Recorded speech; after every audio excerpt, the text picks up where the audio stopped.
آج کل میں یہ دیکھ رہا ہوں کہ ہمارے طلبہ ایک دو جماعت پڑھی، انہوں نے دیکھا یار زیادہ قدر جو ہوتی ہے اسٹیج کے لوگوں کی ہوتی ہے، تقریر کرنے والوں کی، نعت پڑھنے والوں کی، لہٰذا بھیا تقریر پہ محنت کرو، تعلیم پہ توجہ کم دو، ایسی غلطیاں مت کرنا، ورنہ رجوع نامہ لکھنے کے لیے بھی ایک آدمی کو رکھنا پڑے گا۔ بہت مانا کہ اتنے رجوع نامے لکھو گے کہ رجوع نامے لکھنے کے لیے رکھنا پڑے گا سیکریٹری، آپ آئے دن رجوع نامہ لکھو گے، اور علامہ صغیر صاحب کے سامنے تقریر کرو گے تو کوئی تقریر نہیں بچے گی جس میں رجوع نہیں کرنا پڑے تمہیں۔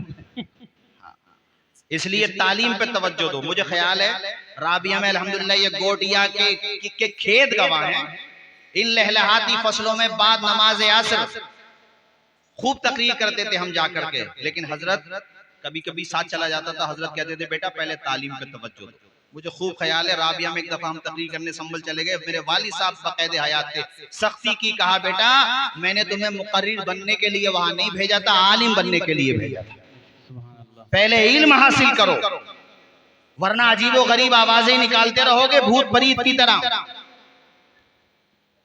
جھوٹیاں باتیں بیان کرو گے۔ سونے کی کھنٹیوں میں غوث اعظم بکریاں باندھتے تھے، معاذ اللہ یار حد ہو گئی، کیسی کیسی انتہا کر دی ہے، اللہ کی پناہ۔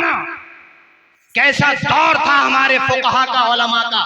میں آج ہی پڑھ رہا تھا میرے استاذ حضرت مفتی صدر الورا صاحب کی کتاب اصول جرح و تعدیل میں آپ نے ایک واقعہ لکھا کہ حضرت عبداللہ ابن مبارک سے امام ابو اسحاق نے ایک روایت بیان کی، کہا ابو اسحاق تم نے یہ کس سے سنی ہے، یہ جو تم حدیث بیان کر رہے ہو تم نے کس سے سنی؟ انہوں نے کہا میں نے شہاب بن خراش سے یہ حدیث سنی۔ کہا ٹھیک ہے یہ تو ثقہ تھے، کہا انہوں نے کس سے سنی، ان کا نام بتاؤ؟ تو انہوں نے کہا حجاج بن دینار سے سنی۔ کہا حجاج بن دینار نے کس سے سنی؟ تو وہ خاموش ہو گئے۔ کہا حضرت حجاج بن دینار تو ڈائریکٹ بیان کرتے ہیں اور کہتے ہیں کہ حضور نے یہ فرمایا۔ کہا حجاج بن دینار تابعین کے بھی تابعی ہیں، تو انہوں نے حضور کا زمانہ کہاں سے پا لیا؟ اس میں کسی نہ کسی راوی کی کارستانی رہی ہے۔ یہ مضمون جو تم بیان کر رہے ہو اگرچہ ٹھیک ہے مگر یہ حضور سے ثابت نہیں ہے، یہ ایسا دور تھا۔ حضرت علامہ ابن سیرین نے فرمایا ان ھذا العلم دین، یہ بے شک روایت علم کا جو علم ہے یہ دین ہے، اس کو دیکھو جس سے تم علم لے رہے ہو۔ ایسا نہیں کسی نے کچھ بھی بیان کر دیا تو تم بیان کرتے چلے جاؤ۔ ارے سنیوں کی سنیت ذبح کرنے پہ کیوں لگے ہوئے ہو؟ الٹی سیدھی باتیں تقریروں سے کیوں بیان کر رہے ہو؟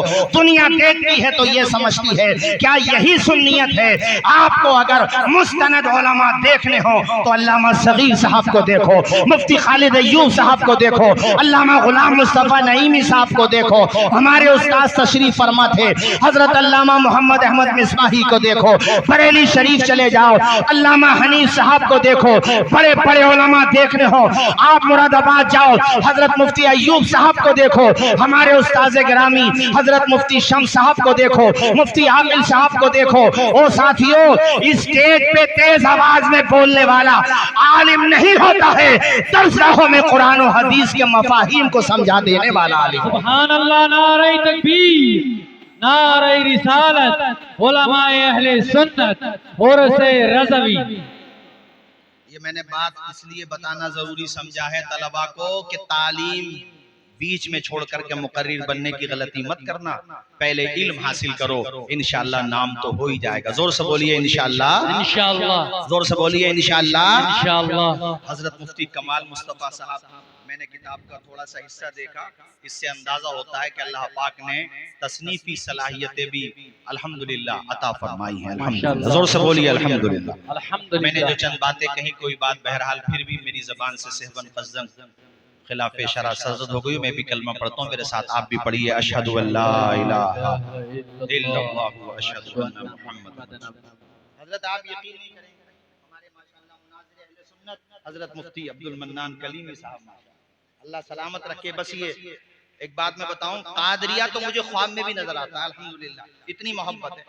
یہ جو اس کی پارکیں ہیں یہاں پر تکرار کا زمانہ، جیسے کہتے ہیں نا لیت الشباب یعودو، چونکہ لیتا داخل وہاں ہوتا ہے جہاں، تو ایسے ہم لوگ بھی تمنا کرتے ہیں کاش وہ زمانہ پلٹ کے آ جائے، تکرار کرنے کا زمانہ۔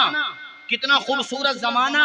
نعیمی صاحب میں آپ کو بتاؤں، مفتی خالد ایوب صاحب قبلہ، مفتی امان اللہ صاحب، میں باخدا بتا رہا ہوں کہ نماز چھوڑنا تو بہت دور کی بات ہے، جماعت چھوڑنے کا تصور بھی نہیں کیا جا سکتا تھا. میں جماعت کی بات کر رہا ہوں، نماز کا تو چھوڑ ہی دیجئے، کوئی نماز چھوڑتا ہوگا، جماعت چھوڑنے کا بھی تصور نہیں. رکعت چھوڑنے کا. نوری صاحب میں 2 سال پڑھا ہوں، اگر کسی کی رکعت چھوٹ جاتی اور وہ اپنی باقی جو چھوٹ جاتی ہیں رکعتیں اس کو پوری کرتا تھا، سارے طلبہ دیکھتے تھے اس کی رکعت چھوٹ گئی. اور مفتی عاقل صاحب کی سختی، یہاں کے اساتذہ کی سختی تصور نہیں تھا. یہی وجہ تھی کہ یہاں سے مفتی ایوب جیسے بہترین علماء پیدا ہوئے. سبحان اللہ. ہمارے مفتی ایوب صاحب قبلہ تشریف فرمائے، جامعہ ازہر میں جا کر کے جنہوں نے الحمدللہ بڑا کارنامہ انجام دیا، وہ بھی اسی ادارے کے فارغ ہیں. مفتی مظفر صاحب وہ بھی اسی ادارے کے فارغ ہیں. جامعۃ الرضا میں پڑھاتے مفتی شہزاد صاحب اسی ادارے کے فارغ ہیں. مفتی راحت صاحب اسی ادارے کے پروردہ ہیں. میں کتنے علماء کے نام لوں، جیسے کہ مفتی حنیف صاحب نے کہا، میں اس کو 2 مصروں میں کہہ کر کے اپنی تقریر ختم کرتا ہوں، بچتا ہے جو آج علم کا ساز دوستو، وہ بھی ہے اسی جرس کی آواز دوستو. ارے مولانا ذیشان صاحب، ارے قلندر وقت کو تو میں نے ابھی دیکھا ہے نا، ماشاءاللہ اب میری توجہ نہیں گئی. یہ مفتی ذیشان صاحب ہیں، یہ بھی میرے ہم سبق ساتھی ہیں. ان سے مناظرانہ بڑی بحثیں ہوتی تھی ہماری، اور مجھے آج بھی یاد ہے کہ الحمدللہ جال حق میں نہیں، جال فیصلہ حق و باطل میں الحمدللہ اس خاکسار کے 95 نمبر آئے تھے. جال حق کی تمام، اور یہ حضرت جذبہ دیتے تھے، چونکہ حضرت تقریروں میں بتاتے تھے، تو ان سے بڑی اور یہ مناظرے کے میدان میں مفتی ذیشان صاحب اگر دیکھا جائے تو فرزندان قادریہ میں علامہ صغیر صاحب کی جو نقش قدم پہ چل رہے ہیں مفتی ذیشان صاحب ہیں ماشاءاللہ. سبحان اللہ. ارے کرناٹک میں شیموگا کے لوگ بتا رہے تھے، یہ بہت ماشاءاللہ اللہ انہیں سلامت رکھے، شمشیر اعلیٰ حضرت ہیں ہمارے مفتی ذیشان صاحب، اللہ پاک ان کو سلامت رکھے. یہ تمام جو آپ دیکھ رہے ہیں باغ چمکتا دمکتا، ماشاءاللہ ہمارے مفتی شہزاد صاحب بھی تشریف فرما ہے، تصوف میں ماشاءاللہ بڑا عظیم مقام رکھتے ہیں. اللہ تعالیٰ عمر میں خوب برکت عطا فرمائے، آمین. وآخر دعوانا اور الحمدللہ رب العالمین. جائیں گے نہیں، حضرت مفتی خالد ایوب صاحب قبلہ کا خطاب بھی سننا ہے، نعیمی صاحب کا بھی سننا ہے، اور بھی ہمارے معزز تشریف لائے ہیں، متعدد مہمانان اعزام ہیں ہمارے. کلیمی صاحب ماشاءاللہ، کلیمی صاحب کو کون نہیں جانتا ہے ماشاءاللہ. اللہ پاک خوب عمر برکت عطا فرمائے، اور مجھے بھی آپ اپنی دعاؤں میں یاد رکھو.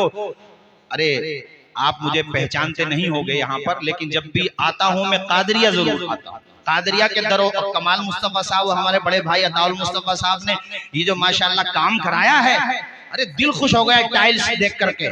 کتنا زبردست ادارہ چمک رہا ہے، دمک رہا ہے. جہاں ہے کہ قادریہ کے قریب ایک گھر بنا لیا جائے اور یہیں پہ رہنے کا انتظام کر لیا جائے.